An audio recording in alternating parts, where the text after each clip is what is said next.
I tender my resignation because the greater cause outweighs my personal interest. I would just like to manifest that I'm also resigning as chairperson of the Committee on Accounts. At the same time, I'd like to also tender my resignation. Again, I would like to resign. I have a prepared resignation as well. Sobrang nakakagulat na balita. Grabe, nag-resign lahat sa Senado. Naiyak si Senator Bato de la Rosa, nayanig di umano ang Senado. Ayon sa nakalap nating impormasyon, matutulad kay Zubiri si Cheese, pare-pareho magre-resign lahat ng senador. Matapos niya i-delay ang impeachment ni Vice President VP Sara, grabe nag-resign lahat sa Senado. Naiyak si Senator Bato de la Rosa, nayanig di umano ang Senado. Tara panoorin natin. May I just be allowed to make a very short manifestation? The Majority Leader, Senator Joel Villanueva, is recognized. Thank you, Madam President.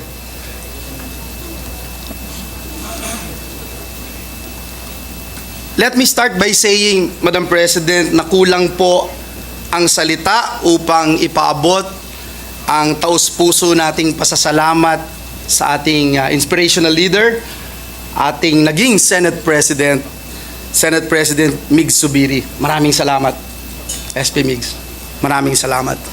Madam President, anuman po ang ating politikal na paniniwala, saan man po tayong grupo nakabilang o napapabilang, sa bandang huli, isa lang po ang ating pinipili, ang ating minamahal na Pilipinas.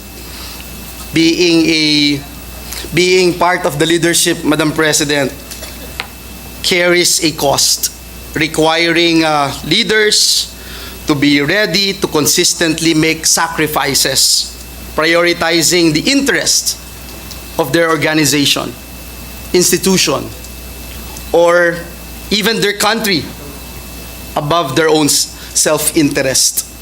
And so today, Madam President, I tender my resignation because the greater cause outweighs my personal interest. Maraming salamat po, Madam President. Thank you very much, our Majority Leader, Senator Joel Villanueva. We thank you for your service to the institution and your service to the nation. Thank you. Madam President, thank you. Madam President, may I move that we recognize Senator Nancy Binay?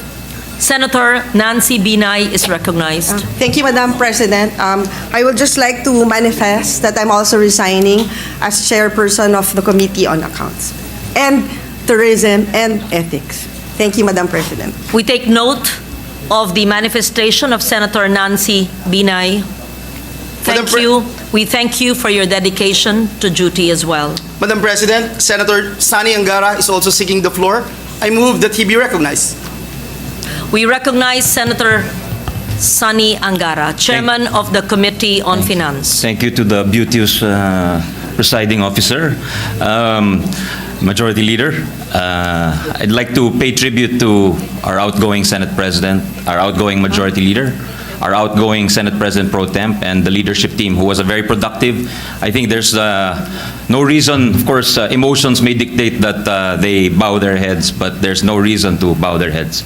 Talagang, I think, when all is said and done, when history is written, wala silang ikakahiya. They stood on the right side of history.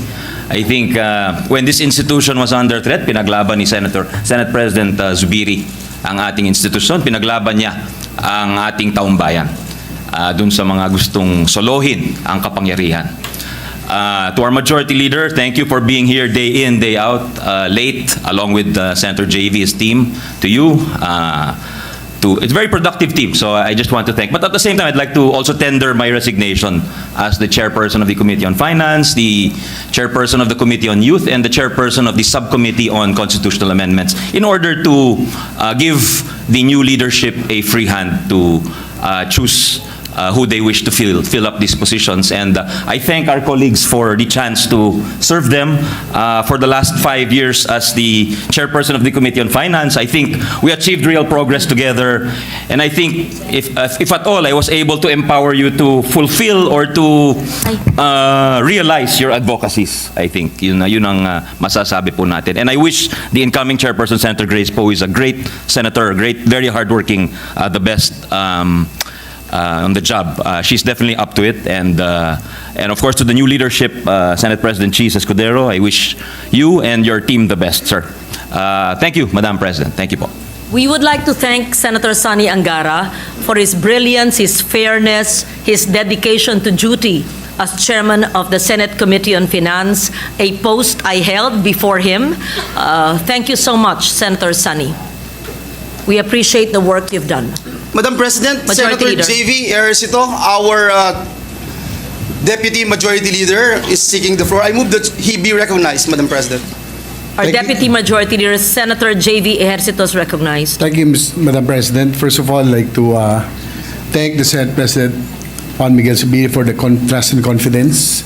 Majority Leader Joel Villanueva, of course, Madam President, the Senate leadership for entrusting me to become the Deputy Majority Leader for the past 2 years. And all I can say is that I'm very proud to be part of this team under the leadership of President Mig Zubiri. One thing is for sure, this team is principled, hardworking, and this team fought for the institution. And those countless nights, evenings, especially during budget hearings, will always have a mark in my history. And again, I would like to resign, of course, to give the new leadership a free hand in reorganizing the Senate leadership. But again, I would like to say that I will always be proud to be part of this institution and proud to have been part of the leadership under Senate President Migs, who really was a very productive team. And thank you very much also to the Senate staff for your cooperation in that at the times that we were on the floor. Again, to the new leadership of under Senator Cheese, good luck to their team, and you can always count on us to be there, no, as a senator of the Republic. Mabuhay po kayo lahat. Thank you very much to our hardworking Deputy Majority Leader. Thank you very Senator much, JV. Madam President. Madam President, at this juncture, may I move that we recognize the distinguished gentleman from City of Taguig and Pateros, no other than Senator Alan Peter Cayetano. Senator Alan Peter Cayetano is recognized. Thank you, Majority Leader. Thank you, Presiding Officer, our Senate President Pro Tem. For I know the plans I have for you, plans to prosper you and not to harm you, plans to give you hope and a future. Yan po ang nasa Jeremiah 29:11, at maging Kristiyano, Hudyo, Muslim, ay nirerespeto si Jeremiah bilang isang propeta. At kahit naman hindi naging isang prophetic word to, kung ang ina at ama ay mahal ang kanilang anak, ano pa kaya ang Diyos na naglikha sa atin? But if you look at the verse, I have plans for you. Plans are based on a vision, and plans become vision depending on the choices you make, and choices are defined by priorities. I am sure that all of us articulate it in a different way, but we try to honor God, build communities, and transform this nation. Sa diwang yan, as I stand to nominate a person that I believe should be our next Senate President, I would like to nominate him and give thanks to Senator Zubiri in my own personal way. In 1998, excited, konting kaba, o maraming kaba, with pride as the youngest member of the 11th Congress, I walked into the Batasang Pambansa at a historic moment where the first batch elected under the 1987 Constitution graduated, and the first batch with the most number of neophytes took office. That is where I met Miguel Zubiri and where I met Cheese Escudero. So first, I think the gratitude is shared not only by those who have supported the leadership and continue to want Senator Zubiri to be the Senate President. I think tayo naman po lahat ay nagpapasalamat. So in behalf of everyone, Senate President Zubiri, maraming salamat. We are all we all have gratitude in our heart for the service that you've given. Siguro we can give him a hand. I know it's against the rules, pero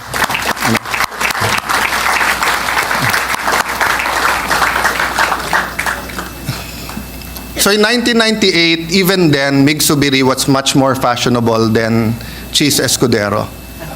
Maybe now, they're both fashionable. Thank you, Migs, to your beautiful wife who's not only caring, who's not only supported you, who's not only raised your children, but made sure that you are fashionable. So we'd also like to thank her for sharing you with us these last 2 years. Thank you very much. So in 1998, Cheese had thick glasses, did not smile, was the illustrious son of an illustrious father. Everyone knew the Minister of Agriculture. He had more fashion than Cheese noon. Makikita mo lahat ng barong niya may red, blue, and white. And yung isang legacy nung tatay niya was Cheese wanted to enter politics earlier than 1998. Pero his father, very much like Senator Pia's father, believed in education. Yun ang nabasa ko sa dyaryo, but later on I found out yung nanay din pala. Yung nanay was also there telling then Congressman Escudero, when he was yet law student Escudero, when he was yet attorney Escudero, you cannot enter politics unless you prepare. So all of his previous attempts at different positions from the local government, hindi siya pinayagan until his parents believed na hinog na yung panahon. And in 1998, his career started. Hindi ko na po isa-isahin dahil napakahaba pa ho ng oras from 1998 to ngayon na 2024 na. But I'd like to mention that when we say prepare, obviously I did not support him in 2016 because I was running against him. If you look at history, there were times that 101% ang support ko kay Senator Escudero, like when he was minority leader in the many battles, impeachments, fight against unjust taxes, etc. But if you look at history, marami din sa atin, and this is not only kay Senator Escudero, even with Senate President Zubiri, there were times na buong-buo yung suporta, there were times na hindi kami magkapanig, may time na nagdidebate, sometimes you even lose your cool, but the friendship and relationship remained. So what I am trying to say is that ang kulang na lang kay Cheese noon para sabihin nating handa siya sa third highest position sa ating bansa, na handa siya na i-lead ang 24 senador, is probably executive experience. Kasi from 3 terms sa Kongreso, pangatlong term na rin ito bilang senador, lahat na pinagdaanan niya, judicial, quasi-judicial, administrative, legislative, ang kulang lang talaga po niya, executive experience. But of course, as a lawyer, and in between his other jobs, he had a lot of leadership experience. But as governor of Sorsogon, and he reminds people it is not as rich as the top 5 richest cities or top 5 richest province in the country. But yet, if you take a look at a short 3 years, again, hindi ko papakabaan, pero napakarami pong accomplishments, napakarami pong ginawa. And the hope I have is that whatever hindered him in doing more in the province of Sorsogon, he will address that as Senate President. For example, the bureaucracy, lahat na lang kailangan mayor, governor, pirmahin. Parating pagka magdadagdag ng tax, national, yung local, gustong bawasan. So forth and so on. No? So I just ask people, if you're watching now, i-google nyo na lang si Cheese Escudero. Kung hindi kayo naniniwala sa akin, i-google nyo yung picture niya noong 1998 at i-google nyo. So we have a very passionate leader, we have a very fashionate leader, but we also have a very prepared leader kung magkakaisa tayo at sana po'y magkaisa tayo. So Madam Senate President, Madam Chair, may I, with all humility but with pride, nominate someone I respect, I admire, and look forward to. I look forward to him being our leader, and I look forward that I will be able to contribute and do my part.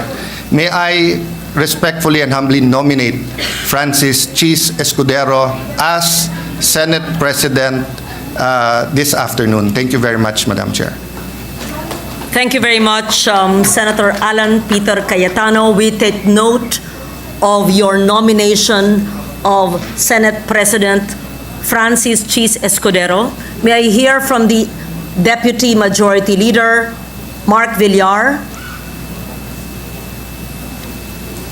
Yes, may I hear the motion of the Acting Majority Leader? I move to recognize Senator Jingo Estrada.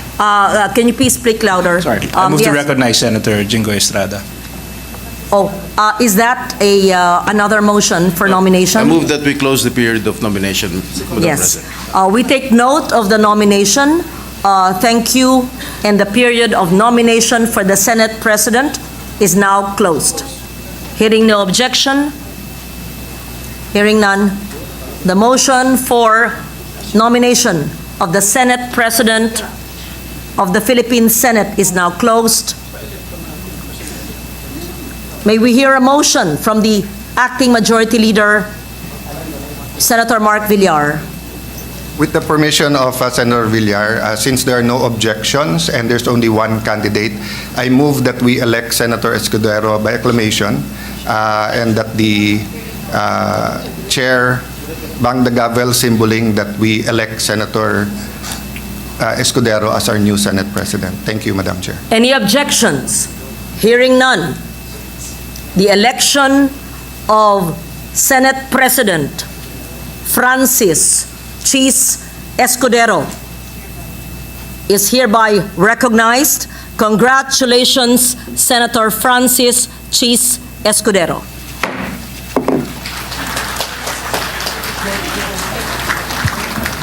Madam Chair, may I ask for a minute suspension so that we can prepare, and Senator Escudero, may we ask and request Senator Escudero to take his oath as Senate President. Session is suspended. Just to remind the body, this representation has not yet tendered her resignation unless you want to keep me, but I have a prepared resignation as well. So I intend to go down and deliver my resignation as well, unless you want to keep me here. Ngayon, ikaw, bilang Pilipino, ano ang masasabi mo at reaksyon sa balitang ito? Mag-iwan ka ng komento sa ibaba at atin pong babasahin isa-isa.